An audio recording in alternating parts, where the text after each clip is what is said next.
I'm Dawn Pumi. Today on LA Currents, we meet Kandee Lewis, the woman behind the Positive Results Center, whose programs are changing young people's lives and rebuilding communities. Later, the Los Angeles Fire Department continues to deal with an increase in non-fire related calls. We talk to a captain about how they're adapting. But to start, the city attorney is involved in every aspect of the law as it relates to city government. Maria Hall Brown sits down with LA's 43rd city attorney, Hydee Feldstein Soto.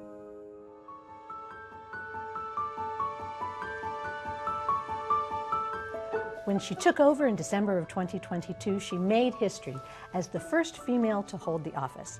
I'm delighted to be joined today by the 43rd Los Angeles City Attorney, Hydee Feldstein Soto. So nice to have you here. Thank you so much for having me. It's a pleasure to be here. How exciting to take this office knowing that you have just opened the door for so many people in the future. Did you really feel that when you took over, that being the first woman in office was going to make a difference? I did. It felt like a lighter office for a change. I have focused on workplace safety, on making the office a more attractive place to come in, on the internal reorganization of the office to have an executive leadership team that looks like Los Angeles. And I think that all of those priorities were in part because of my background and who I am. It is such a large office. Can you kind of consolidate what some of the sincere day-to-day operations are? Yes, I put my job in 3 buckets. Okay. Bucket 1. Management and administration of a workforce that's close to 1,000 employees, with lawyers and paralegals and hearing officers and investigators and a business office and all that goes with managing that big a corporate body. The second bucket I put it in is practicing law, and that's everything from representing the city of Los Angeles, all interpretations of state and federal law and how they affect our city rest with my office. All advice, Brown Act advice, political advice, ongoing advice on how to get something done for the hundreds of boards and commissions of the city, as well as for 17 other elected officials, rests with my office. And the prosecution of misdemeanors committed by adults within the city of Los Angeles, where the people of the state of California, as opposed to the city of Los Angeles, is the client. But that all rests with my office.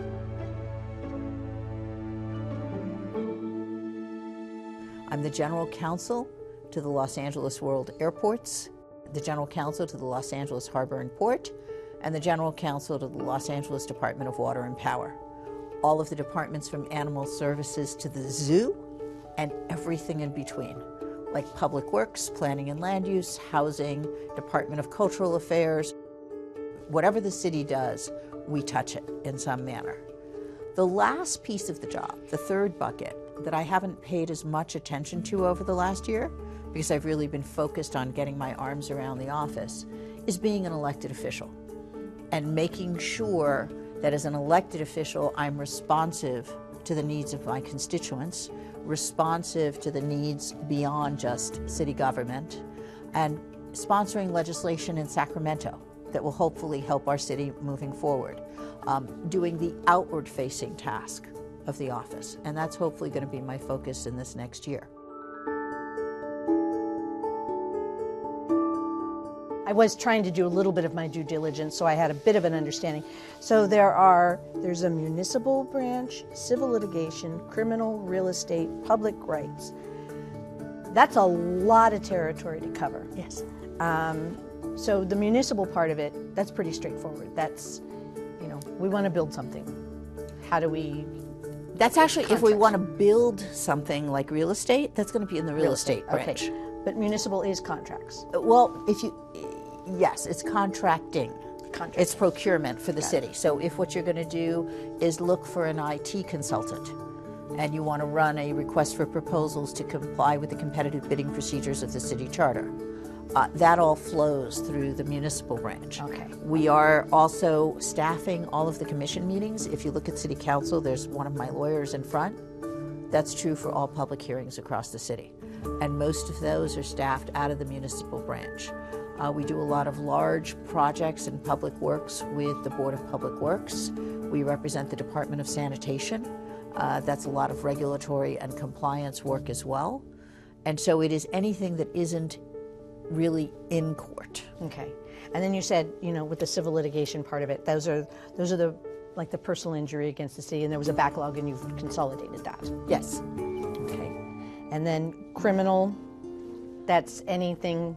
It is prosecution of adult misdemeanors in the city.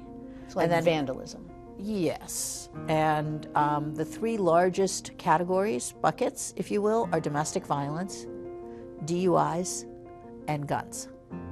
Unregistered guns, violence, brandishing a weapon. When these matters aren't prosecuted by the district attorney as a felony because they don't rise to the level of a felony. They didn't actually cause injury to a person. My office will pick it up and prosecute it as a misdemeanor if it's within city limits and committed by an adult. There's so many specific things I want to get into, but just in general, like you said, real estate, that's contract if we're going to build something, especially with, I would imagine, the homeless efforts to house. Yes, but it's also, I mean, it's leasing in circumstances where the Mayor's Inside Safe program has been leasing things. It's tenants' rights, and we're looking to devote a lot of resources to that in this upcoming year, assuming we have the budget for it. It is planning and land use. It is housing and all of the affordable housing financing, the distribution of the Triple H money. There's a number of factors that go into real estate. If it touches, it's city-owned property and ground leases. If it touches land or it touches buildings, it's in the real estate branch. Okay, and then finally, public rights. Public rights is something I'm very proud of. We've taken all of the civil prosecution out of the criminal branch where it used to be and put it in its own department. That takes the advantage of we are able to use Sacramento's authority under 17200 to subpoena and investigate potential civil actions in the area of consumer protection, environmental justice, nuisance abatement, just about any kind of regulatory violation that hurts the public. We bring those actions. Your office has also, gone after a pretty dramatic situation. You've been tackling sex trafficking. I have, within the city limits, and we focused our efforts for now on the South Figueroa quarter. And we've also focused primarily on the traffickers and the customers or Johns of minors. And if you look at the foster care youth system and the dependency courts, all too often the result is that a child is either defrauded, seduced, or coerced into sex work. And it's that kind of violence and that kind of crime that we're really going after. What are some of your hopes and goals for the city attorney's office while you are in office, and what have you been really proud of so far? When I leave office, whether that's after 4 years or 8 years, I hope to leave behind an institution that has functioned as one. I hope to leave a legacy of fixes with legislation and ordinances that work. I hope to have shut down many of the pathways to corruption that have been identified at City Hall and have implemented processes that are transparent, open, and efficient for those who do business in and with our city. And if I can accomplish that, I did my job. Well, it sounds like you're on the right track, that's for sure. Thank you so much, Maria, and I look forward to coming back. The Positive Results Center has guided a generation of young people, despite the traumas in their lives, towards finding their purpose. Natalia Bilbao met the dynamic woman in charge of the center, Kandee Lewis.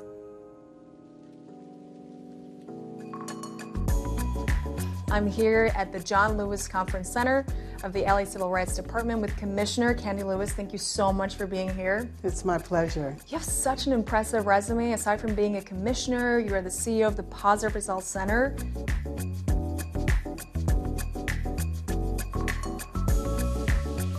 I look at you smiling, and there's something so contagious about your energy. You know, I can really tell that you're doing your soul's purpose. Yes. The company's mission was originally reading, literacy, and mentoring. And don't think badly of me, but I didn't want to do that. I'm not going to think badly of you. What? Okay. Training people to be leaders is what not only I wanted to do, but that's what the community told me they wanted. And I started our first Youth Leadership Academy. And day one, everything changed.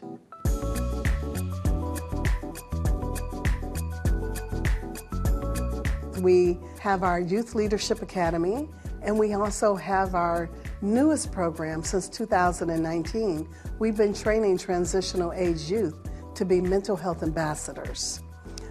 We've really realized that people's mental health is hanging by a thread. And so we train youth to be peer advocates and mental health ambassadors. Once we train them, we then train them how to go out in the community and train other people. That peer-to-peer development is key and critical. That's so true. I'm curious as well what other aspects entail this youth leadership education. So our Youth Leadership Academy is amazing. And we start off with, Very proud. Yes, we start off with self-assessment and discovery. Who are you, as opposed to who everyone else said you are? And from there we go into, I have to count them off, there's respect and team building. There is health, hygiene, and etiquette, public speaking, critical thinking, financial empowerment, respect and tolerance and diversity. And those things are all important because they all it's all important because you have to build on who you are and your character. And if you do not have respect and you don't know how to give respect, then that's a problem, because we know that there are people who have been killed because of the lack of respect that they've given. And yet and still there are people who become president because of the respect that they give. And also how you carry yourself. Being a leader is not necessarily how much money you have, but how do you carry yourself? How are you showing up and how do you present? I love that. Yeah, it's like an inward journey that then manifests externally. Exactly. I would love to hear, a story that you have from someone who went through the program and then became, a leader. Like, I love the success stories. So we've had so many people who have come through our program and have become a leader. But just recently, just this year, I received a phone call out of the clear blue from a young man who participated in our program in 2011. And he called, he said, you know what, I always think about that program and the success that he has. He's now a manager with LA Care, and he said it was the work that we did to help build his self-esteem, to give him the tools that makes him successful today. Wow. That's incredible. Yeah. I know there's also other stories that we've talked about even before the show that really impacted you, and I want to hear from you how sometimes it's the really small things that we do in our daily lives that have the biggest impact. Like, there's this one story about meeting a young girl at an event that had a huge impact on her life. Wow, now that, I still get chills about that. So 2012, we had a conference and it was called Stop the Pain, a teen summit on dating violence and bully prevention. And it was right after the opening session. We invited everyone to go to the 40 different workshops that we had. And there was a big crowd standing around. And there was this one girl that was just standing there. My spirit was screaming. It said, Kandee, talk to her. And I walked over to her and I said, hi, my name is Kandee. Are you having a good time? And she looked at me and rolled her eyes. and just looked at me with disgust. And I was like, okay, so let's start over. Maybe you didn't hear me. So I'm Kandee, and this is my event. What's going on? And she said hi with an attitude. I said, okay. I said, are you having a good time? And she said, no. I said, you don't want to be here? She said, no. I said, well, why are you here then? You look good, your hair is done. You're standing here with all this attitude, but you don't want to be here? She says, no, I don't. I said, well, this is what I'm going to ask you to do. Since you've already taken the step to be here, just go ahead and look in that book of those 40 workshops, find something, because you're wasting your time. You're here and you're wasting your time. I said, now give me a hug. I love this. We love hugs and we do hug therapy. So she said, okay, she gave me a hug. And she went on about her business and I went on mine. And I didn't think any more about it until I received a call from an organization that she was there with. They talked about the conference and how great it was. They said, but there was a story that you didn't know about. And I said, okay, well, tell me about it. And the young lady that I talked to, I call her Miss Attitude. Miss Attitude, yeah. Right. And so Miss Attitude told them about that day. And she said that I had actually woke up that morning with the intention of killing myself. She was going to commit suicide. But she said it was the 3 minutes that I took to talk to her. The 3 minutes that I engaged her, the 3 minutes that I gave her a hug that changed her life. And she realized that there was something to live for. And she went home feeling good. And she asked herself, why was she going to kill herself? And so that right there, that 3 minutes, made me realize that the work that I do is critical to saving someone's life. Literally 3 minutes saved a life. 3 minutes. That's crazy when you think about it. Yeah. What other areas do you focus on to build people's self-esteem or to create a healthier society in general? One of the things that we do, I love this, we're going to host our annual prom dress gift-away. And this gift-away is so beautiful because we provide 300, 400, 500, 600 girls, however many show up, everything they need for the prom for free. Is it 500 to 600? 500, 600. We have 1,500 gowns. Everyone needs to be there. We have tuxedos for our masculines and our girls, shoes, purses, jewelry, makeup, hair, and we also have a resource fair so that the parents who come with them can get the resources and the tools that they need for whatever they need. And that is one of our special events. And what makes it special are the people who donate all of the items, and we go through them and make sure that they're all beautiful and in excellent condition. But it's the volunteers. The day of, we have about 90 volunteers that act as personal shoppers. We set the room up to look like a shopping center, and the volunteers get to mentor the girls and talk to the girls and build their self-esteem and help them to realize not only are they beautiful, but you can accomplish anything, and also you can be safe when you're going to the prom. I mean, you've definitely inspired me, and I feel so blessed to be here with you, Kandee. Thank you so much for joining us. It's my absolute pleasure to be here. From earthquakes to floods, the Los Angeles Fire Department is on call for every type of emergency. In this bilingual interview, Captain Cecco Secci highlights the emergency medical services work that now accounts for over 80% of the calls to LAFD.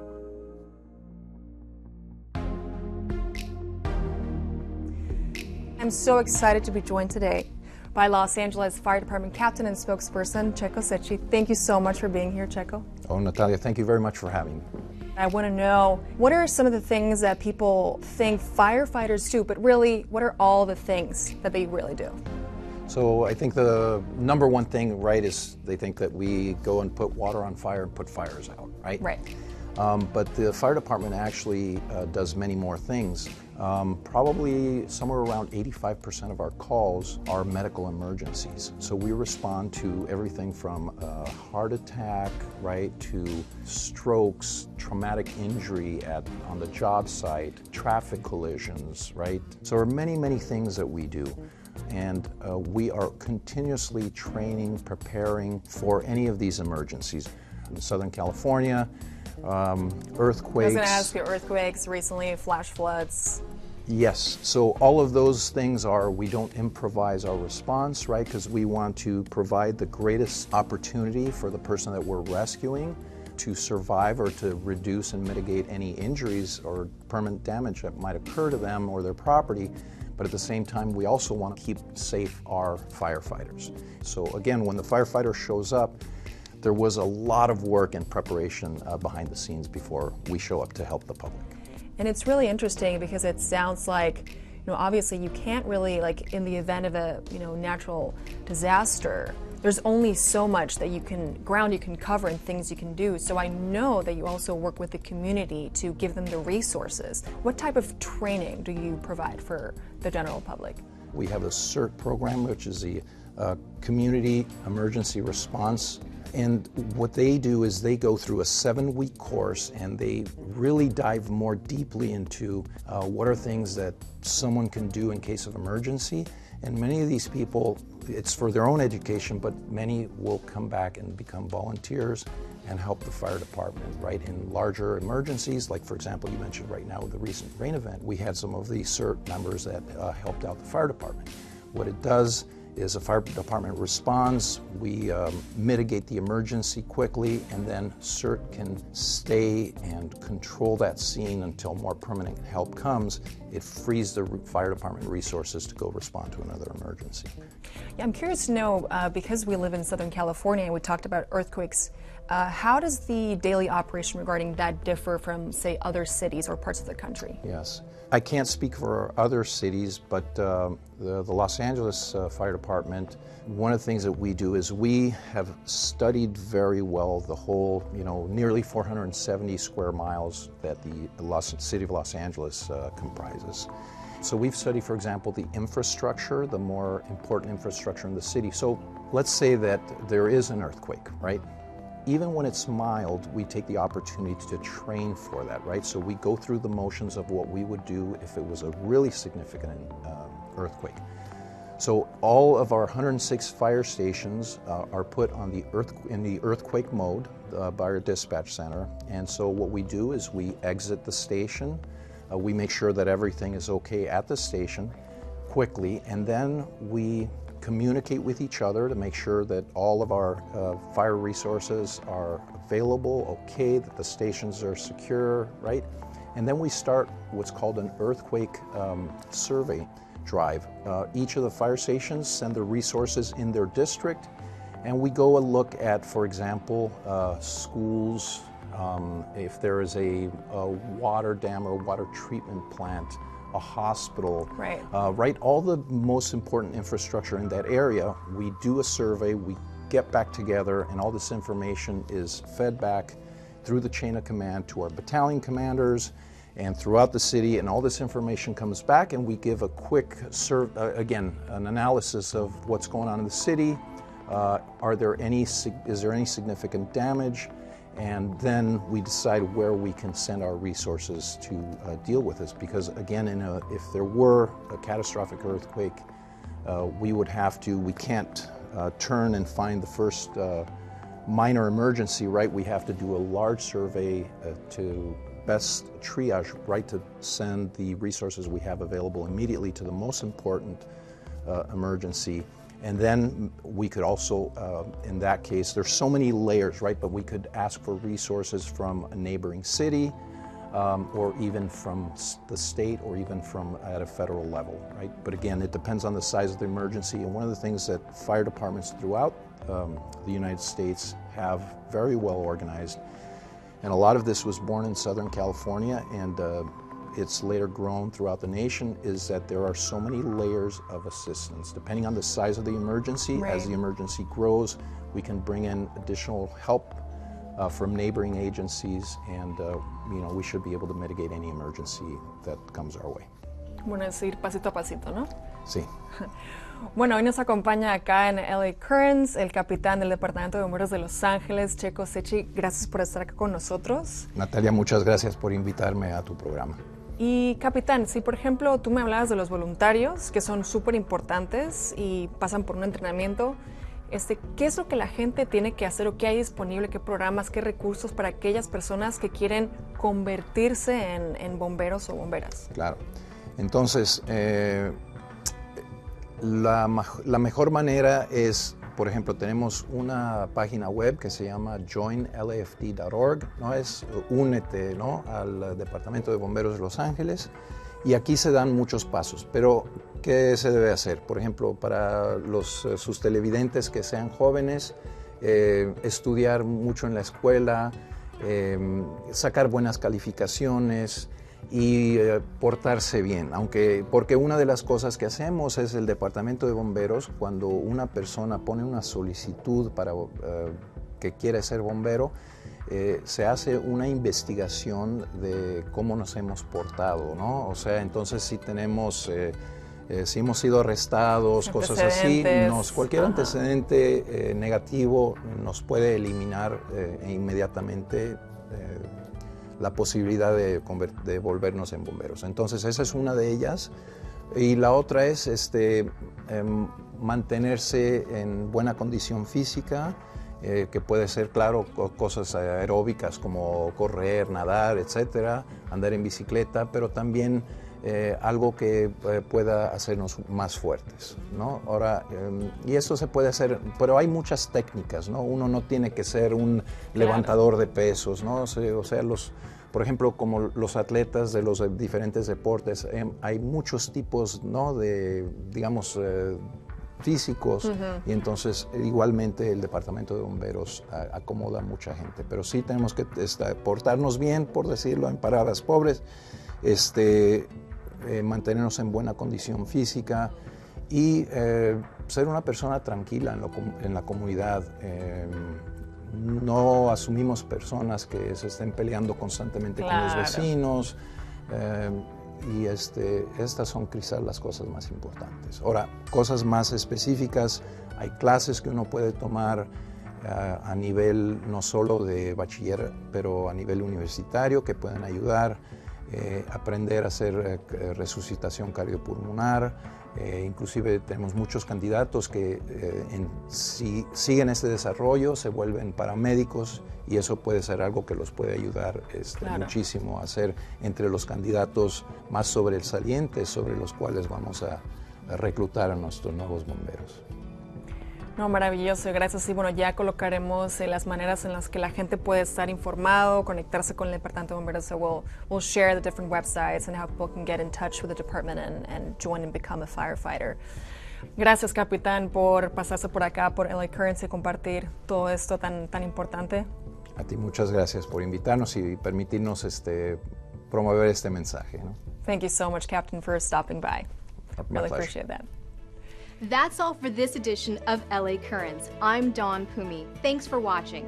Check us out online at lacityview.org or on social media on Facebook, YouTube, Instagram, and X.